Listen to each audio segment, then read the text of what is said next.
Kelanchal times, हर खबर पर हमारी नजर। भारत की अध्यक्षता में G20 शिखर सम्मेलन सफलतापूर्वक संपन्न हो चुका है। इस दौरान कई समझौते हुए जो सुर्खियों में हैं। इनमें से एक है भारत, मध्य पूर्व और यूरोप के एक मेगा इकोनॉमिक कॉरिडोर का ऐलान। इस इकोनॉमिक कॉरिडोर की घोषणा खुद प्रधानमंत्री नरेंद्र मोदी ने की। यह कॉरिडोर भारत के लिए कई मायनों में अहम माना जा रहा है।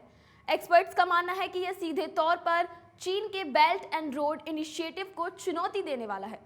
इस परियोजना में भारत, संयुक्त अरब अमीरात, सऊदी अरब, यूरोपीय संघ, फ्रांस, इटली, जर्मनी और अमेरिका शामिल हैं। पीएम मोदी ने इसे ऐतिहासिक साझेदारी बताते हुए कहा कि आने वाले समय में यह भारत, पश्चिम एशिया और यूरोप के बीच आर्थिक सहयोग का एक बड़ा माध्यम होगा। यह परियोजना रेल और shipping corridor global infrastructure investment के लिए साझेदारी का हिस्सा है। साथ ही यह न सिर्फ भारत को पश्चिम एशिया और यूरोप तक व्यापार के मार्ग पर मजबूती बढ़ाएगा, बल्कि इसकी मदद से भारत के लिए लॉजिस्टिक्स और परिवहन क्षेत्र में भी बड़े अवसर पैदा होंगे।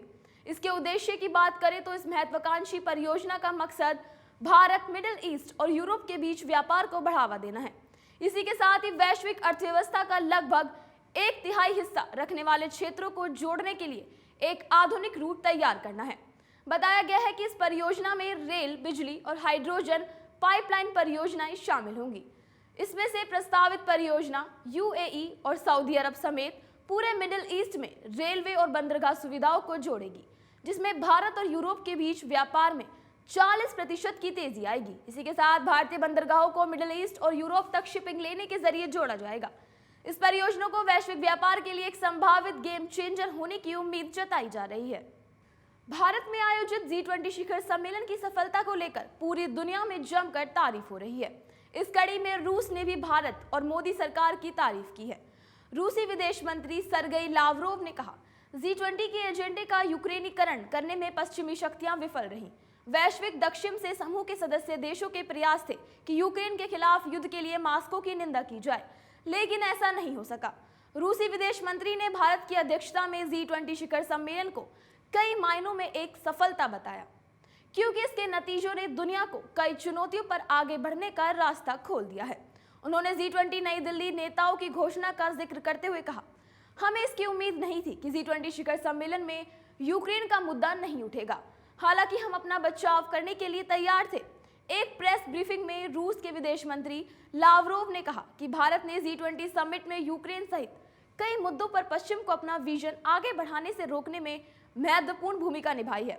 उन्होंने कहा कि ग्लोबल साउथ के G20 सदस्यों ने शिखर सम्मेलन के एजेंडे को यूक्रेनीकरण करने के पश्चिम के प्रयासों को रोका है। समूह में भारत की अध्यक्षता की सराहना करते हुए साथ ही कहा, शिखर सम्मेलन एक महत्वपूर्ण आयोजन था, क्योंकि इसने ऐसे लक्ष्य को प्राप्त करने के लिए स्पष्ट दिशा निर्देश दिए। अपनी टिप्पणी में रूसी विदेश मंत्री ने आगे कहा कि ग्लोबल साउथ की एकजुट स्थिति ने पश्चिम को G20 शिखर सम्मेलन के एजेंडे को यूक्रेन पर केंद्रित करने से रोक दिया है। उन्होंने कहा, अपने वैध हितों की रक्षा पर ग्लोबल साउथ की सैमिकत स्थिति के लिए धन्यवाद। विकासशील दुनिया जिन गंभीर मुद्दों का सामना कर रही है, उन पर चर्चा के नुकसान के लिए यूक्रेन पर एजेंडा केंद्रित करने की पश्चिमी कोशिशें विफल रही। जम्मू कश्मीर के बारामूला जिले में सोमवार की सुबह आतंकी साजिश को नाकाम करते हुए सुरक्षा बलों ने नेशनल हाईवे से आईईडी बरामद किया और उसे नष्ट कर दिया। आईईडी मिलने के बाद सुरक्षा बलों का सर्च ऑपरेशन अभी तक जारी है।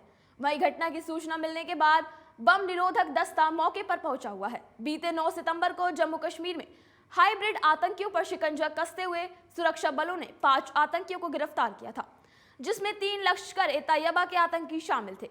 वहीं बीते 4 सितंबर को जम्मू पूंछ हाईवे पर सुरक्षा बलों के वाहनों को भारी नुकसान पहुंचाने की साजिश के तहत लगाए गए आईईडी को सुरक्षा बलों के जवानों ने बरामद कर लिया। हाईवे पर नारिया गांव के पास एक पुलिया के किनारे लगभग 3 किलो वजन की इम्प्रोवाइज्ड एक्सप्लोजिव डिवाइस छिपा कर रखी गई थी। सेना की रोड ओपनिंग पार्टी ने सुबह 4:45 बजे आईईडी का पता लगाया। इसी के बाद हाईवे पर यातायात रोक दिया गया। बीते बुधवार को जम्मू कश्मीर के पूंछ जिले में 2 आतंकवादियों के मारे जाने के एक दिन बाद सुरक्षा बलों ने वहां से हथियार व गोला बारूद बरामद किया। अधिकारियों ने बृहस्पतिवार को यह जानकारी दी। अधिकारियों ने बताया कि सुरक्षा बल के साथ मुठभेड़ में मंडी के सावजिन इलाके में बुधवार को दोनों आतंकवादी मारे गए। उन्होंने बताया कि मुठभेड़ स्थल से बृहस्पतिवार को एक AK-47, 4 मैगजीन, AK पिस्तौल, 2 मैगजीन और 44 कारतूस बरामद किए गए। देश के आज 3 राज्यों में बंद का ऐलान किया गया है, जिसमें महाराष्ट्र, कर्नाटक और आंध्र प्रदेश शामिल है। एक तरफ महाराष्ट्र के ठाणे जिले में मराठा संगठन ने बंद का ऐलान किया है, तो वहीं दूसरी तरफ आंध्र प्रदेश में TDP ने पार्टी प्रमुख और पूर्व मुख्यमंत्री चंद्रबाबू नायडू की गिरफ्तारी के खिलाफ बंद का आह्वान किया है। तो वहीं जबकि कर्नाटक में federation of the Karnataka state private transport association द्वारा बंद का ऐलान किया गया है, जिसके तहत लाखों वाहन आज सड़क पर नजर नहीं आएंगे। एसोसिएशन के घोषित बंद के मद्देनजर auto rickshaw, taxi, maxi, cab और बसों सहित लगभग 9 लाख निजी कॉमर्शियल वाहन सोमवार को बेंगलुरु में सड़कों से दूर रहेंगे। कौशल विकास निगम घोटाले के सिलसिले में आंध्र प्रदेश के पूर्व मुख्यमंत्री चंद्रबाबू नायडू को आपराधिक जांच विभाग CID ने गिरफ्तार कर लिया था। तेलुगु देशम पार्टी TDP ने शनिवार को कहा कि CID ने नायडू को नंगाल में गिरफ्तार किया। नायडू को विजयवाड़ा ACP कोर्ट ने 14 दिन की न्यायिक हिरासत में भेज दिया है। अदालत ने TDP प्रमुख को घर में नजरबंद करने की मांग वाली याचिका पर आदेश सुरक्षित रख लिया है। इसी बीच नायडू की पार्टी ने सोमवार को आंध्र प्रदेश में बंद का आह्वान कर दिया। 14 दिन की न्यायिक हिरासत में भेजे जाने के बाद TDP प्रमुख N चंद्रबाबू नायडू सोमवार तड़के केंद्रीय जेल पहुंचे। वे विजयवाड़ा से पूर्वी गोदावरी जिले के राजा महेंद्रवरम तक लगभग 200 किलोमीटर की यात्रा के बाद जेल पहुंचे। पूर्वी गोदावरी जिले के पुलिस अधीक्षक P जगदीश ने कहा, चंद्रबाबू नायडू देर रात करीब 1:20 पर जेल में गए। G20 शिखर सम्मेलन के बाद सऊदी अरब के क्राउन प्रिंस मोहम्मद बिन सलमान का आधिकारिक भारत दौरा आज शुरू हुआ है।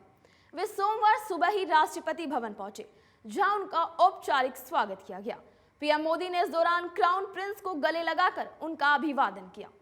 राष्ट्रपति द्रौपदी मुर्मू भी इस दौरान मोहम्मद बिन सलमान के स्वागत के लिए मौजूद रहीं। गौरतलब है कि शिखर सम्मेलन में शिरकत करने आए विभिन्न देशों के शासनाध्यक्ष रविवार को स्वदेश वापस लौट गए। हालांकि सम्मेलन में शिरकत करने आए क्राउन प्रिंस का राजकीय दौरा इस द्विपक्षीय वार्ता के लिए सोमवार तक जारी रहेगा। बतौर मेजबान भारत ने सऊदी अरब को विशेष मेहमान के रूप में आमंत्रित किया था। सऊदी अरब हथियारों और सुरक्षा के लिए अमेरिका पर निर्भर है। हाल ही में उसकी दिलचस्पी चीन के प्रति बढ़ी थी। सऊदी इस मामले में चीन और अमेरिका से अपनी निर्भरता कम करना चाहता है, तो वहीं भारत की योजना इस स्थिति का लाभ उठाने में है। इसके अलावा भारत की निगाहें निवेश पर भी हैं। हाल के समय में दोनों देशों के बीच संयुक्त सैन्य अभ्यास हुए। दोनों देशों के सेना प्रमुखों ने एक दूसरे देशों का दौरा किया। चूंकि सऊदी में भारत के करीब 15 लाख लोग रह रहे हैं, ऐसे में दोनों देशों के बीच विशेष संबंध बना है। तमाम ऐसी बड़ी खबरों के लिए जुड़े रहें केलांचल टाइम्स के साथ।